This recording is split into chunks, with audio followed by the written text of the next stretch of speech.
जबलपुर जिले में धान परिवहन के नाम पर बड़ा घोटाला सामने आया है। करीब 47 करोड़ रुपए के इस फर्जीवाड़े में 74 लोगों के खिलाफ एफआईआर दर्ज की गई है, जबकि कलेक्टर दीपक सक्सेना ने इस मामले में कड़ी कार्रवाई करते हुए नागरिक आपूर्ति निगम के प्रबंधक दिलीप किरार समेत कई अधिकारियों और कर्मचारियों के खिलाफ धोखाधड़ी, आपराधिक षड्यंत्र और अमानत में खयानत के मामले दर्ज करवाए हैं। यह मामले जिले के 12 थानों में दर्ज किए गए हैं। जांच में पता चला है कि फर्जी रिलीज ऑर्डर के जरिए धान का परिवहन किया गया और धान को बाहर ले जाने के बजाय स्थानीय बाजार में ही बेच दिया गया। सरकारी रिकॉर्ड में 614 ट्रिप दर्ज थीं, लेकिन टोल नाकों पर सिर्फ 43 ट्रिप का रिकॉर्ड मिला है, यानी 571 ट्रिप का कोई हिसाब नहीं है। कुछ वाहनों के नंबर फर्जी पाए गए हैं, जबकि कुछ वाहन ऐसे थे जिनकी क्षमता धान की मात्रा से बहुत कम थी। कलेक्टर दीपक सक्सेना ने इस मामले में 2510 पन्नों की विस्तृत रिपोर्ट पेश की है, जिसमें आरटीओ, टोल नाकों और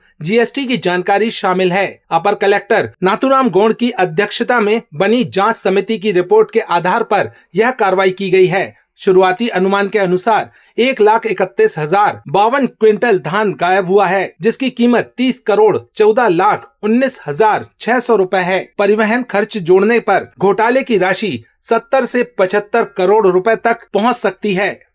देखिए, ये अंतर जिला मिलिंग के लिए 18 मिलर्स को धान का अलॉटमेंट हुआ था, जिसमें मंडला, राजगढ़, विदिशा, उज्जैन, ग्वालियर और मुरैना के मिलर शामिल थे।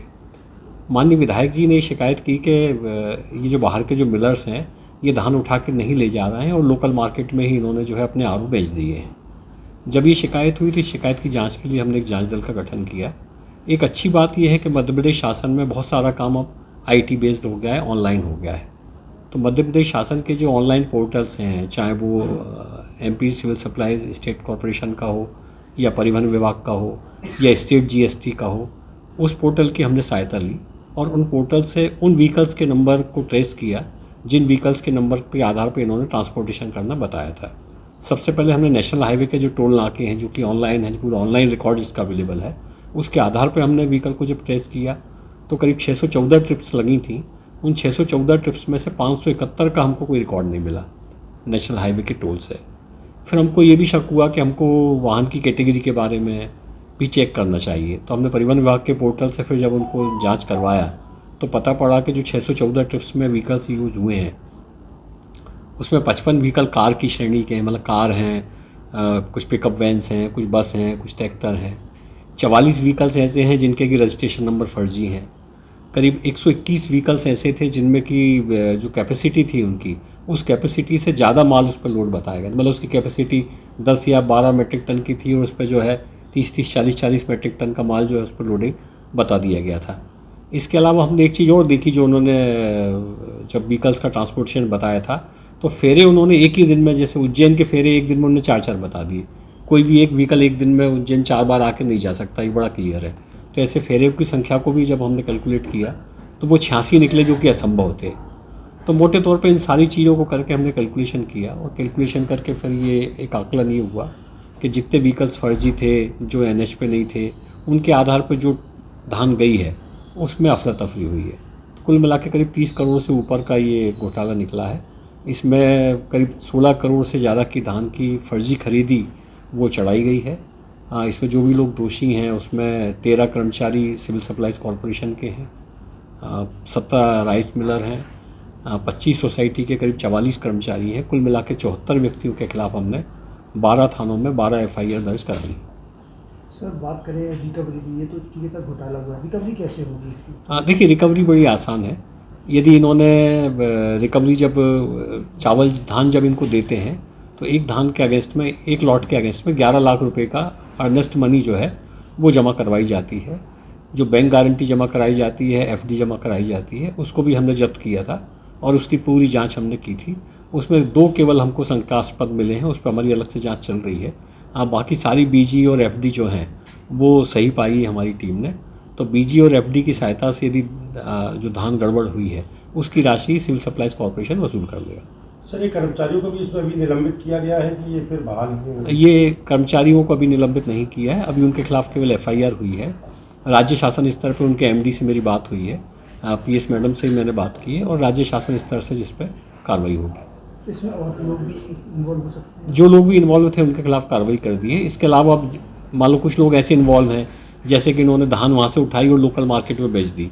अब किसको बेची है ये पुलिस के अनुसंधान का विषय है, तो पुलिस जब फर्दर जांच करेगी तो वो ये देख पाएंगे कि इसमें कौन कौन लोग और इन्वॉल्व हैं। जैसा कि कलेक्टर महोदय ने भी आप लोगों को ब्रीफ किया है, ये स्टार्ट हुआ था एक जेएसओ साहब ने अपने क्षेत्र अंतर्गत जब जांच की तो पाया कि कुछ वहाँ पे फर्जी डीओ जिसे हम कहते हैं धान डिलीवरी ऑर्डर उसको चढ़ाया गया है। उसके बाद ही माननीय विधायक जी अजय बिश्नोई जी का एक पत्र शिकायती पत्र कलेक्टर महोदय को प्राप्त हुआ, जिसके बाद उन्होंने एक जांच दल का गठन किया। हम उसी जांच दल के सदस्य होने के नाते हम लोगों ने जब जांच की तो हम लोगों ने बेसिकली जो इन्वेस्टिगेशन किया है वो व्हीकल रजिस्ट्रेशन नंबर जो होता है गाड़ियों का उसके बेसिस पे किया है।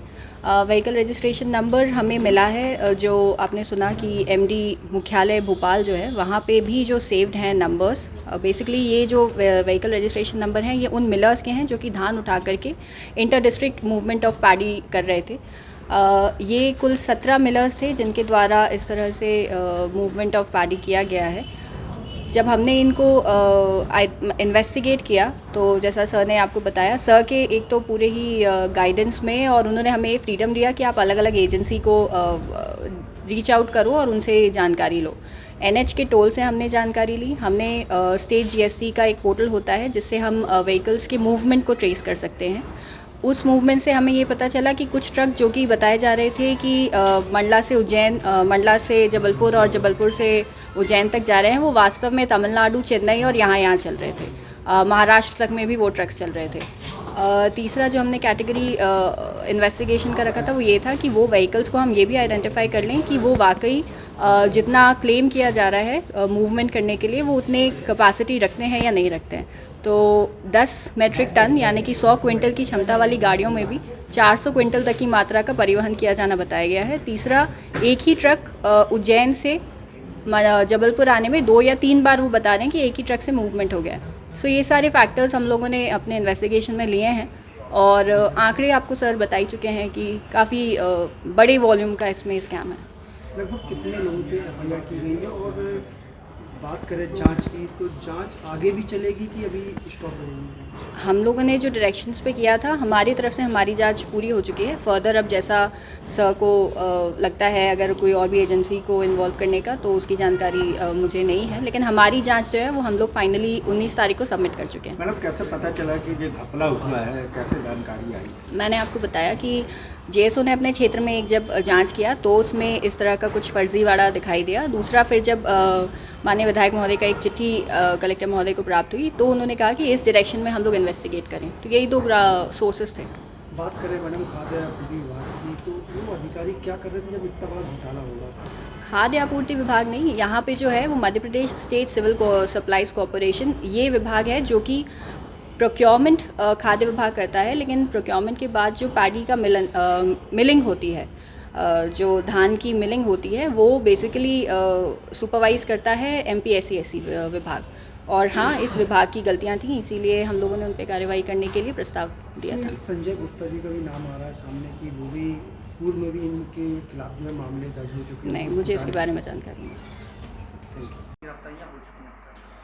जिला कलेक्टर द्वारा एडीएम की अध्यक्षता में एक कमेटी का गठन किया गया था जिसमें जो राइस मिलर हैं, जो उपार्जन केंद्र जो धान जाते हैं, उनकी कुछ गड़बड़ झाला की जांच कराई गई थी। जांच के दौरान ये पाया गया कि इसमें Madhya Pradesh state civil supplies corporation के जो प्रबंधक हैं और उनके 13 कर्मचारी, 17 राइस मिलर जो संचालक हैं और सोसाइटी और उपार्जन केंद्र के करीब 44 कर्मचारी, ऐसे कुल 74 लोग हैं जो इस पूरे घोटाले में शामिल थे। तो हमारे जबलपुर जिले के 12 थानों में कुल 12 एफआईआर दर्ज किया गया है।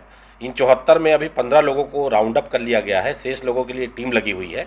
इसमें करते ये थे कि जो अंतर जिला मिलर को जो धान जाना था वो उनको ना भेज के ये स्थानीय दलालों को धान भेज दिए। प्लस ये जो उपार्जन केंद्र से मिलर को जो ट्रकों की जो ट्रिप दिखाते थे, जब टोल नाकों की जांच की गई तो जितना ये ट्रिप दिखाते थे उतना ट्रकों का वहाँ से गुजरना पाया ही नहीं गया। और तो और कुछ ट्रकों के नंबर ना होकर कार के नंबर पाए गए। इस तरह इन्हें एक बड़ी धोखाधड़ी की, जिसमें इनके खिलाफ FIR दर्ज की गई है और इसमें लगातार विवेचना की जाकर सभी को गिरफ्तार किया जाएगा। अभी कितने गिरफ्तार? अभी 15 गिरफ्तार हो गए हैं और इसमें विवेचना चल रही है और भी जो लोग इसमें शामिल होंगे उनके भी नाम इसमें बढ़ाए जाएंगे।